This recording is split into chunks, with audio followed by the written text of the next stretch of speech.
2 बार आपके ऑफिस सामने गए, आपको देखे, आप रोज मेंटली पेशेंट को फ्री में देखते हैं। नील माधव रथ जी हैं, SCB medical college psychiatrist department से रिटायर्ड हुए हैं और रिटायर्ड होने के बाद रोज़ फ्री में पेशेंट को देखते हैं, मरीज को देखते हैं, मेंटली डिस्टर्ब जो पेशेंट है।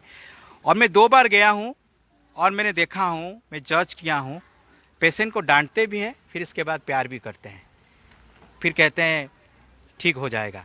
और आपको एक कहानी बताता हूँ। आज जब मैं आ रहा था 11 बजे, हम गाड़ी में निकल रहे थे। आज सर का छुट्टी है क्योंकि आज वो एनजीओ अलग अलग जगह जाते हैं जहाँ पर जाकर वो पेशेंट को देखते हैं। जैसे आज इधर आए हैं हमारे साथ, तो एक पेशेंट ऑटो से उतरे तो सर के नज़र पड़ा कि वो ऑटो से उतर रहे हैं, तो सर ने अपनी गाड़ी रोके, बोले रुक जाओ, और गाड़ी से निकले और फिर उनका वहीं पे बाहर, गेट के बाहर उनका पर्ची देखे और उनको जो दवाई लिखना है या जो सलाह देना है वो दी है। तो आप सोच सकते हैं कि आजकल जब डॉक्टर पैसा कमाने के लिए अपनी सारा जिंदगी लगा देते हैं, रथ सर एक ऐसा डॉक्टर हैं जो पैसा नहीं बल्कि लोगों को ठीक करने के लिए अपना ज़िंदगी लगा दिए हैं। और सबसे बड़ी बात मैंने सुना हूँ, लोग इनसे इतना प्यार करते हैं क्योंकि कोई पैसा नहीं लेते हैं। रोज़ 100 पेशेंट देखते हैं, कभी किसी से पैसा नहीं लेते हैं और लोग इतना प्यार करते हैं। मैंने सुना हूँ कि कोई कभी साग लेकर आ जाता है, कोई सब्जी लेकर आ जाता है, सर प्यार से उसको रखते हैं, लेकिन इसके बाद उसको लेकर बस में बैठा देते हैं और बस का टिकट देते हैं। तो आप समझ सकते हैं कितना अच्छा काम कर रहे हैं। वो तो एक कहानी है, लेकिन दूसरी जो सबसे बड़ी कहानी है वो है इस आसरा मिशन। इनके बिना वो बन नहीं सकता था। यही ही इसके मेन जो फाउंडर आप कह सकते हैं, जो दिमाग लगाया है, इन्हीं सर का ही है, रथ सर का है, जिसकी वजह से आज इतने सारे लोग पूरी उड़ीसा से, बाहर के स्टेट से यहाँ पर आते हैं और ठीक होकर जाते हैं। ये बहुत बड़ी बात है। लेकिन आजकल मीडिया में आपको ऐसा स्टोरी कभी नहीं देखने को मिलेगा। आप हिंदू मुस्लिम करते रहिए, आप लोग राजनीति करते रहिए, लेकिन जो लोग अच्छे काम करते हैं उनके लिए स्टोरी नहीं बनता। ये चाहते तो रोज़ हज़ारों रुपया कमा सकते थे, लेकिन नहीं, ये समाज सेवा करना चाहते हैं, ऐसे मरीजों के लिए काम करना चाहते हैं जिनका मेंटल, जो लोग स्टेबल नहीं है। सर, आपको बहुत बहुत धन्यवाद, आप इतना अच्छा काम कर रहे हैं। और सबसे बड़ी बात तो मुझे बताइए, ये जो मिशन आपने बनाया है, कैसे आपके दिमाग में आया, कैसे आपने इसको शुरू किया? मैं पहले सर्जन बनना चाहता था। बचपन में 4 साल में मर रहा था, एक डॉक्टर ने मुझे बनाया था। उन्होंने बोला था कि मैं सर्जन बनूंगा। उसको मैंने देवदूत समझा। उन्होंने हमारे घर से पैसा नहीं लिया। मेरे पिताजी बहुत बड़े टीचर थे उस इलाके के, और वो काफ़ी बारिश में नदी पार होके, ब्रिज नहीं था, वो हमारे घर आए थे। तो वो जो 4 साल का सपना था, मैंने सोचा कि एक डॉक्टर बनूंगा। वो ने बोला था मेरे पिताजी को कि मैं सर्जन बनूंगा, तो मैंने बोला मैं भी सर्जन बनूंगा। मेडिकल कॉलेज के 4th ईयर में सर्जरी एनाटॉमी में जब हाइस्ट रखता था, मैं सर्जन ही बन जाता, मगर सोशल सर्विस भी करता था। एक मरीज फुलमिनेंट हेपेटाइटिस में आई थी, तब hepatitis A, B, C Australia antigen discovery नहीं हुई थी, तो मुझे भी जंडिस हो गई। उसके डेड बॉडी को लावरेज था, उसके पिताजी काफ़ी बूढ़े हो गए थे, तो हम 3 आदमियों ने लेके उनको नदी में दफनाया, और तब मुझे इन्फेक्शन हो गई। और 8 दिन 10 दिन के बाद मैं 8 दिन के लिए कोमा में चला गया, और उसके बाद जब रिकवर किया लिवर वार्ड में, तब एक आदमी नहीं बचा था। तो नर्स से मैंने पूछा कि दीदी जी वो मरीज कहाँ गए? बोले सब मर गए हैं, आप सिर्फ जिंदे। तब मैंने सोचा कि शायद ईश्वर की कृपा है कि इस फुलमिनेंट हेपेटाइटिस से मुझे जिलाया है। तो वही डॉक्टर जो पैसा नहीं लिया था, मैंने सोचा कि एक अच्छा डॉक्टर बनना है। फिर 8 महीने के लिए मैं बिछौने में गिरा रहा, क्योंकि हेपेटाइटिस का जो जंडिस घटा नहीं, बिलीरुबिन काफ़ी हाई रहा, मैं वीक हो गया। तो 4th ईयर में थी, फाइनल एग्जाम थी, पढ़ भी कंसंट्रेट नहीं कर पाता था। सोचा कि शायद मेडिकल छोड़ दूँ। अच्छा लड़का था, प्रतिज्ञा करके मेडिकल में डॉक्टर बनना था मुझे। तो मैं एक सर्टिफिकेट के लिए नेशनल स्कॉलरशिप था मेरा, तो मैं मेंटल हेल्थ के जो प्रोफेसर थे विमर दत्त, उनके पास गया। वो एसोसिएट प्रोफेसर थे। बोले देखो मैं ऐसा सर्टिफिकेट नहीं दूंगा कि तुम डॉक्टर नहीं बन पाओगे। इतने अच्छे स्टूडेंट हो, तुम्हें डॉक्टर बनना है। अगर तुम इंग्लिश लिटरेचर पढ़ना चाहते हो तो मेंटल वर्ड को चले आओ, ये एक लिविंग लिटरेचर है। उन्हीं का जो प्रेरणा था, तो मेडिकल में कंपटीशन हुई थी पेपर रीडिंग के क्लिनिकल, उन्होंने एक साइकेट्री टॉपिक दी, मैं वो खड़ंगा शील्ड प्रोफेसर मधुसूदन खड़ंगा शील्ड जीता। तो उन्होंने बोला कि तुम बहुत अच्छे साइकेट्रिस्ट बनोगे। मेडिकल कॉलेज उड़ीसा के जो सबसे बड़ा पहला बैच का जो बेस्ट ग्रेजुएट थे वो पार्थोराव थे, जिन्होंने हॉस्पिटल किया है। तो आप उन्हीं की तरह एक अच्छे लड़के होके तुम एक अच्छा साइकेट्रिस्ट बनोगे, एक अच्छे टीचर बनोगे। भाभा में भी मैंने नौकरी पाया था, दूसरी जगह भी पाया था। उन्होंने बोला कि मेडिकल टीचर बनो, तुम अच्छे पढ़ा सकते हो। तो मैं इधर उधर होके मेडिकल कॉलेज में डॉक्टर बना, मेंटल का डॉक्टर बना। मुझे बहुत डॉक्टरों के साथ लड़ाई करनी पड़ी एक सीट के लिए, डायरेक्ट सीट के लिए। वो सब टीचर थे, डीपीएम किए हुए थे, एमडी सीट उड़ीसा में एक खोला था। तो वो जीतने के बाद मेरी कॉन्फिडेंस थी, मैं पढ़ाई करता था और मैं डॉक्टर बना और साइकेट्रिस्ट बना। I was very emotional, I was a good writer. तो मैंने सोचा कि शायद मुझे डॉक्टर ही बनना है और मेंटल डॉक्टर बनना है। क्यों मेंटल डॉक्टर बनना चाहिए? क्योंकि मेंटल एक सब्जेक्ट है जहाँ पर लिटरेचर काम आता है। अच्छा। लिविंग लिटरेचर है।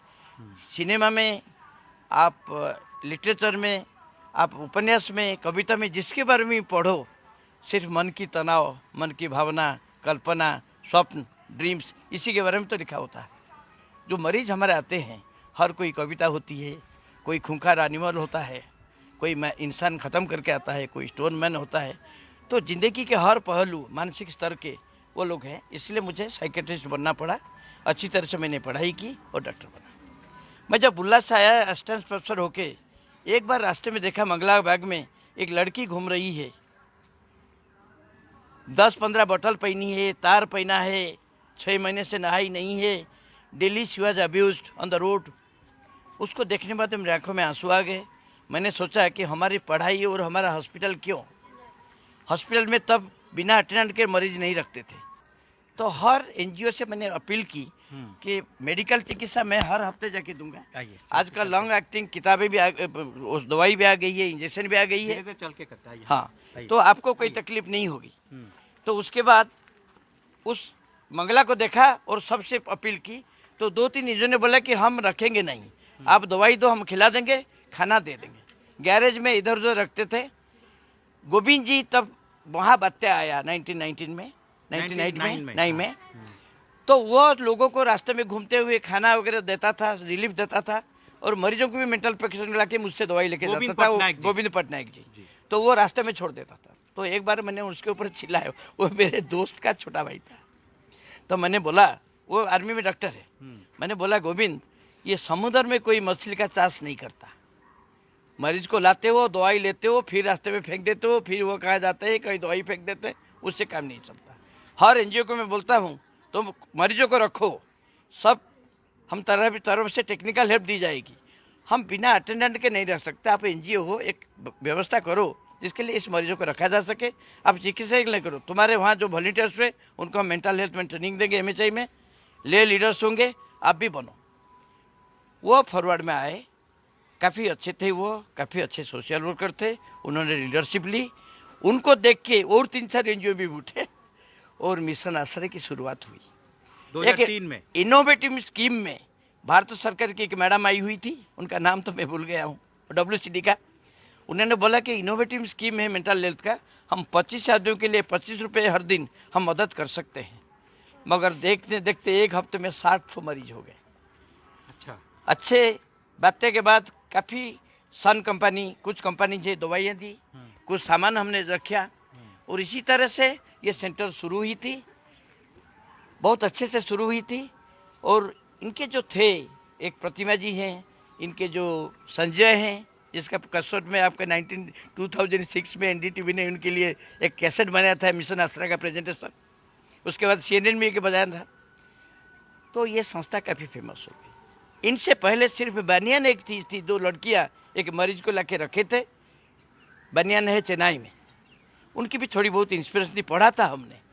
मगर सचमुच पहली बार हमने सोचा कि इन मरीजों की मदद कैसे की जाए। हमारा डिग्री, हमारा सर्टिफिकेट सब बेकार है अगर हमारे मरीज रास्ते में इस तरह से घूमे। To salvage the human garbage एक आर्टिकल मैंने लिखा, एक कॉन्फ्रेंस की, सबने गाली दिया, आप ह्यूमन गार्बेज क्यों बोल रहे हैं, डिह्यूमनाइजेशन कर रहे हैं इन लोगों को। मैंने बोला ऐसा नहीं है, आप रास्ते में फेंक के चले जाते हैं। रथ यात्रा चल रहा है, आप देखेंगे 30 तो 50 मरीज रास्ते में छोड़ के चले जाते। लोग होटल में बंद करके अपनी बीवी को और बच्चे को और बहन को चले जाते हैं। पहली जो मरीज थी इसको पकड़ के इस सेंटर में रखा गया था, उसका नाम था अध्यासा। 5 मरीज पहले रास्ते से पकड़े हुए डिस्कवरी होके आए थे, रेनी उसके बाद आई थी।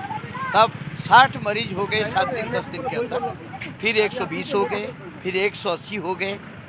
सबका कागज़ सबका हर हफ्ते में मैं आता था। फिर मेरी बुर्ला ट्रांसफ़र हो गई थी, वहाँ से हर शनिवार को मैं आया। मुझे याद है गोविंद जी ने बोला कि सर आप तो चले जाएंगे बुर्ला, बच्चों को इधर छोड़ के, हमें डॉक्टर कौन मिलेगा। एक डॉक्टर से उन्हें कॉन्टैक्ट की, उन्होंने बोला कि 1 घंटे में मुझे 5,000 रुपये चाहिए, तो आप 40,000 अगर डिपॉजिट करोगे, संडे में 1 घंटे के लिए मैं जाऊँगा आपको। 1 घंटे के लिए 10,000? 5,000। 5,000 2 घंटा दूंगा तो 10,000। डॉक्टर ने बोला? डॉक्टर संडे में आएगा? संडे में आएगा। अच्छा।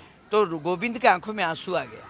उन्होंने मुझे बोला कि आप तो चले जाएंगे, आपके मरीज को क्या करूँगा मैंने उससे बोला चिंता नहीं करो, मेरे बच्चे इधर हैं, आपको 1 दिन ओछा भर है, शनिवार के सुबह आऊँगा, मैं शाम को जाऊँगा। और मेरे जितने अच्छे कंपनीज हैं जिनकी दवाई लिखता हूँ, मैं बोलूँगा कि एक एक मरीज के लिए वो दवाई देंगे। और हमारे काफ़ी दोस्त हैं डॉक्टर लोग, डॉक्टर मानिया थे, वो चले बसे हैं, और काफ़ी डॉक्टर हैं, सर्जन हैं, जिन्होंने वो मेरे साथ आए। गोविंद के 24 या 38 फ्रेंड्स आए, इन संस्था को जिंदा रखा। बीच में ऐसा हुआ कि 4 साल के लिए कोई हेल्प इनको सेंट्रल गवर्नमेंट और स्टेट गवर्नमेंट से नहीं मिला। गोविंद जी ने उनके 3 ट्रक और 3 ट्रैक्टर को बेच दिया इनको खाना खिलाने के लिए। विटामिन ए की डेफिशिएंसी हुई, मुझे पता है, 100-200 एक्वा से ले इंजेक्शन लगे दिया हूँ, क्योंकि विटामिन ए डेफिशिएंसी पे मरीज लोग गिरे थे। तब हर परीक्षा होता है, एक्सरे होता है, क्योंकि ये सिर्फ मेंटल के मरीज नहीं होते हैं जो रास्ते से आते हैं। चौम, खुजली, स्किन का एब्नॉर्मल होता है, और कई लोगों के ऊपर लोग इतने अत्याचार करते हैं, कोई गर्म पानी, कोई तेल डालता है इन मरीजों के ऊपर, वो जले हुए होते हैं। कभी पस हो गया है घाव में किसी एक्सीडेंट में। कई लड़कियां हैं जिनको इस किसी रास्ते के नीचे से आश्रय के लोगों ने रिकवर किया है। तो ये दुख का चीज़ तो है सर जी, मगर सच्चाई है कि इंसानियत जिंदा है। और काफ़ी सेंटर है उड़ीसा में आश्रय के बाद जो इन मरीजों को रखते हैं। पहले लोग अनाथ बच्चों को रखते थे, बूढ़ों को भी मदद देते थे ओल्ड एज होम में, क्योंकि इन मरीजों को रखना मुश्किल है, यही सोच के नहीं रखते थे। तो हमने काफ़ी गवर्नमेंट की सपोर्ट से मेंटल वार्ड में एक डिस्ट्रिक्ट वार्ड बनाया। इनको पहले हम चिकित्सा करते हैं, थोड़ा सा सेवा करने पर, थोड़ी सी स्थिर होने पर, थोड़ी सी बात मानने पर, जब अच्छे हो जाता है एक्यूट स्टेट में, उनको रिहेबिलिटेशन के लिए इधर लाते हैं, इधर इनको ट्रेनिंग दी जाती है। ये हॉस्पिटल की सबसे अच्छी चीज़ है, आपने जिस अटेंडेंट को भेटा, क्योंकि ये मेरी एक हॉस्पिटल है, 4-5 तो मेरा एक्सपीरियंस आपको घुमाऊंगा मैं। इनकी व्यक्ति तो इतनी अच्छा है कि रास्ते में से जाते हैं, कोई खाई नहीं खाता है, कोई चोरी करता है, कोई बदमाशी करता है। Many people, street people, they learn the trades from the street. मगर इधर आने के बाद इन लोगों की पर्सनैलिटी से, इन लोगों की स्नेह से वो लोग पूरे बदल जाते हैं, बहुत अफेक्शनेट हो जाते हैं। और यहाँ हर मरीज काम करता है, 1 घंटा प्रेयर करता है, 2 घंटे बच्चे लोगों को पढ़ाते हैं, 4 घंटे फिजिकल डिस्ट्रीब्यूट वर्क, कोई रसोई बनाता है, कोई खाना परोसता है, कोई मतलब बाथरूम साफ करता है। इधर काफ़ी पेड़ थे सर जी जो फनी में सब चले गए। ये बहुत फूल के बगीचों में भर्ती हुआ था। अब जो देख रहे हैं आप, ओनली 10% ट्रीज। यहाँ धूप नहीं गिरती थी, इतने प्यारे पेड़ लगते। फनी में 90% इसी वो पारादीप और भुवनेश्वर और कटक के 90% पेड़ गिर गए। तब ये खुले, ये सब जंगल जैसे थे, सुंदर सुंदर गाछ और फूल और वो। कई मरीजों को टीबी होती है। डॉक्टर आर्यन मानिया साहब थे जो सबसे अच्छे टीबी डॉक्टर थे, वो वॉलंटियरली आते थे। मेरा केदार बाबू हैं जो इधर आके इनके जो बच्चे होते हैं उन बच्चों की देखभाल करते हैं। अब इन बच्चों के लिए एक नया आम घर बना दिया है। 23 तो बच्चे थे, मुझे पता नहीं लास्ट टाइम जब आया था। आप देखेंगे अब जो अनाथ बच्चे भी होते हैं उनकी भी देखभाल करते हैं। मिश्रा असर का मुझे याद है, सिर्फ एक ही बच्चा जिनकी माँ मर गई, उसको उन्होंने राव को दिया था जो बच्चे के बाद। उसके बाद गोविंद जी ने बोला किसी बच्चे को माँ से अलग नहीं रखा जाएगा। तो सब बच्चे यहीं के हैं, वे पढ़ाई करते हैं। गोविंद जी का एक अच्छा डीएवी स्कूल है, उनकी बीबी उधर हेडमिस्ट्रेस है, तो उन बच्चों को वहीं पढ़ाया जाता है। वाह, वेरी गुड। मतलब आप देखिए, गोविंद जी से मैं बता देता हूँ इंट्रोडक्शन क्या है कि हम तो उनसे बात करना चाहते थे, लेकिन अब वो पूरी गए हुए हैं क्योंकि रथ यात्रा है। और हमको सुनने को मिला वहाँ पर अभी काफ़ी सारे जो मेंटल पेशेंट है मिलेंगे, क्योंकि लोग घर से लेकर आएंगे और पुरी में छोड़ के चले जाएंगे। भारत तो पे एक विश्वास है कि पुरी के रथ के जो होता है, जो रस्सी खींची जाती है, हाँ। उसको छूना देने पर मेंटल लोग अच्छा हो जाता है। अच्छा हो जाते। भीड़ के अंदर वो छुड़ा के पेशेंट को चले जाते हैं। देखिए तो सर हाथ छुड़ा है जात हो दुर्बल जानकर मई, वो लोग दुर्बल हैं, उनको हाथ छुड़ा के फिर भाग जाते हैं। तो वही तो उन्हीं को रेस्क्यू करने के लिए अब इनका कैंप गया हुआ है। हाँ, उन्हीं को रेस्क्यू करने के लिए गोविंद जी का कैंप गया हुआ है और वो उनको रेस्क्यू करेंगे और अपनी जो सेंटर है वहाँ लेकर आएंगे। तो कितना अच्छा काम कर रहे हैं आप देखिए। अब मैंने जो फ़ोन किया अभी नहीं, वो 4 दिन से वहाँ पर हैं।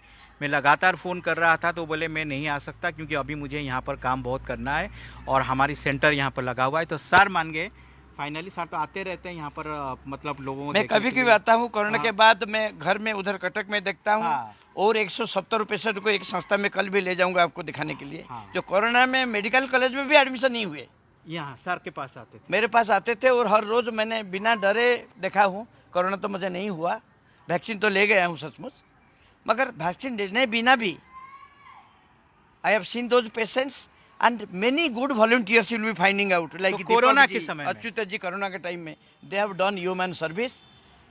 एक जो मंगला जी को आप देखेंगे जननी मंगला में, जी को कल देखेंगे और कल वहाँ पे देखेंगे, बात करेंगे उनसे। उनके बारे में।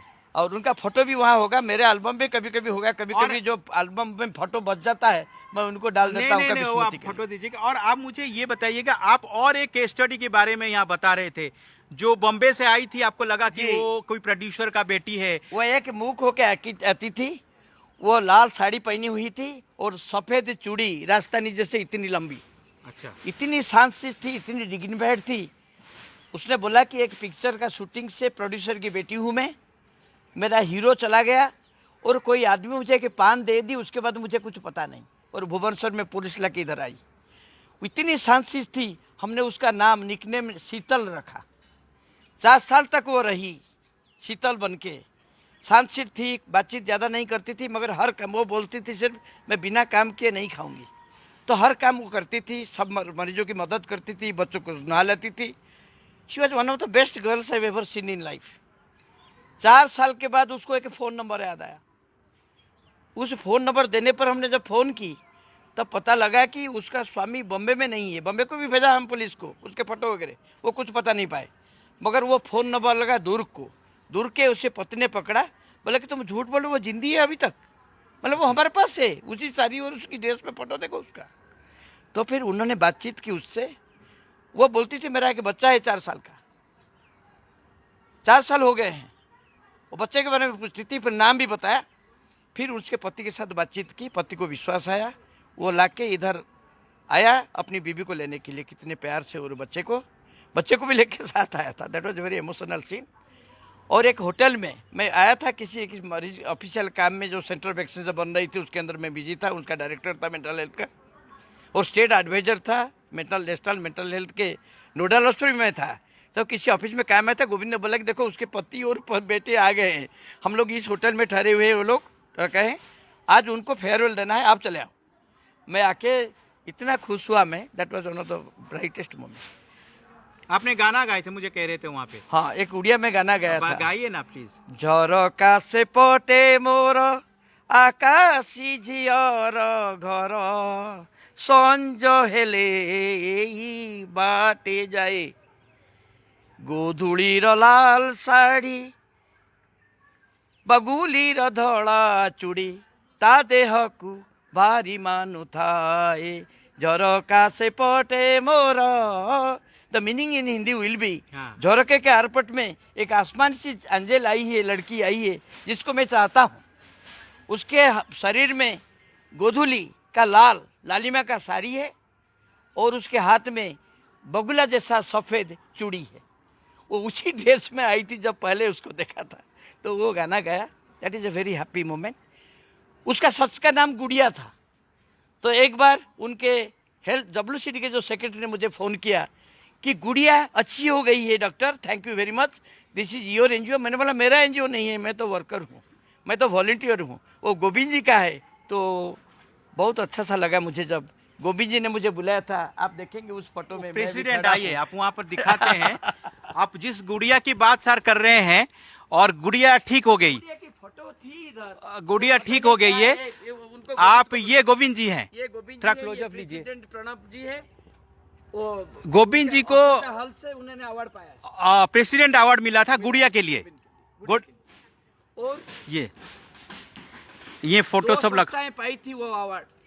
मणिपुर की जो टेररिस्ट के अनाथ बच्चे हैं उनके रखने के लिए जो बच्चे हैं, ये मणिपुर की टीम है, ये हमारी उड़ीसा की टीम है। मैं उधर इनवाइटेड होके खड़ा हूँ सिर्फ, और यहाँ पे ये हूँ, और गोविंद जी बीच में है। It was one of the happiest moments in life. मेरे डिपार्टमेंट के फोटो भी लगाए हूँ मैं, और वो शीतल के फोटो में ढूंढ रहा हूँ, पता नहीं कहाँ है, इधर जरूर होना चाहिए शीतल, क्योंकि वो लोग बदलते रहते हैं, 10 आते हैं और देखते हैं।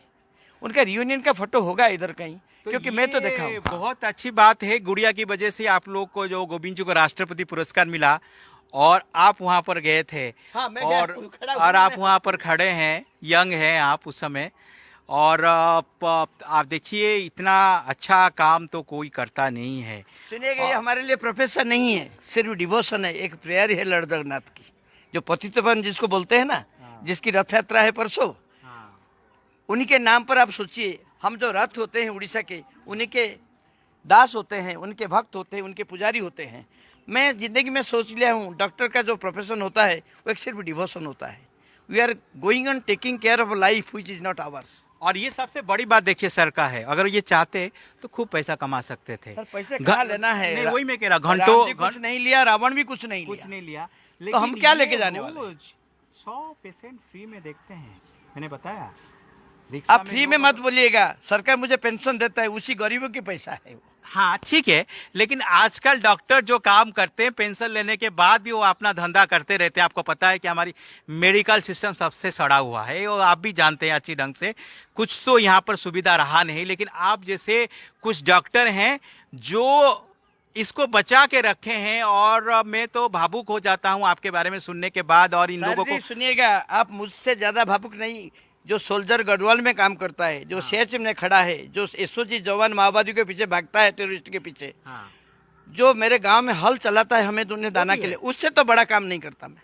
वो भी है, वो भी है, सब भी है। समाज को आपने जो एनडीटीवी के 2006 में ये मैसेज भेजा, उसके बाद उड़ीसा में 12 या 13 सेंटर है जो मरीजों की देखभाल कर रहे हैं। संपत महापात्रा जी, संपत महापात्रा जी का पहले शुरुआत में 2006 में संपत जी यहाँ पर आए थे, उसके बाद और एक डॉक्यूमेंट्री किए थे जो अंग्रेजी चैनल के लिए उस समय, और काफी सारा पॉपुलर हुआ था। आप कह रहे थे WHO से भी में मेंटल हेल्थ में वही बजती थी। हाँ। WHO की कॉन्फ्रेंस में बजा था, भारत सरकार ने उनको बजाया था, and that was our identity of mission Aasra, and that gave a great boost. Many centres came up in the same direction, and Govind ji was the leader, and naturally I was there as is elder brother always behind. हाँ, आप लोग अच्छा काम कर रहे हैं, लेकिन ये अलग बात है, मीडिया आपके काम को नहीं दिखाता है।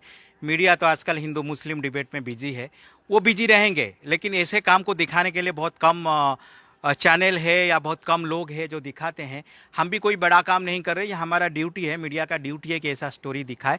सबसे आप जैसे बोला कि 4 साल तक कोई मदद नहीं मिली, और पटनायक जी जो है वो अपने ट्रक बेच दिए, बस बेच दिए इन लोगों को खिलाने के लिए, तो ये बहुत बड़ी बात है। आजकल कौन ऐसा है, अब बताइए, जो अपना ट्रक अपनी बस बेच देता है इन लोगों को खिलाने के लिए, 4 साल तक अपने पैसे से खिलाए, तो ये तो बड़ी बात है। और ऐसा सेवा करने वाले लोगों को हम सलाम करते हैं, और आप सभी को भी सलाम करना चाहिए, क्योंकि आजकल टीवी में ऐसा कहानी कभी आपको दिखाई नहीं देता। इसलिए हमारी काम था यहाँ पर आना, यहाँ की रथ जी से बात करना, यहाँ की लोगों को देखना, और सबसे बड़ी जो यंग लोग यहाँ पर हैं, जो यंग महिलाएं हैं जो यहाँ पर पढ़ाई करके आई है, जो सेवा करती है और इन लोगों के साथ रहती है 24 घंटा।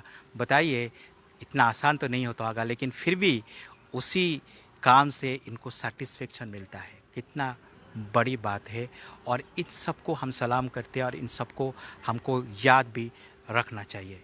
सुशील महापात्रा, NDTV इंडिया।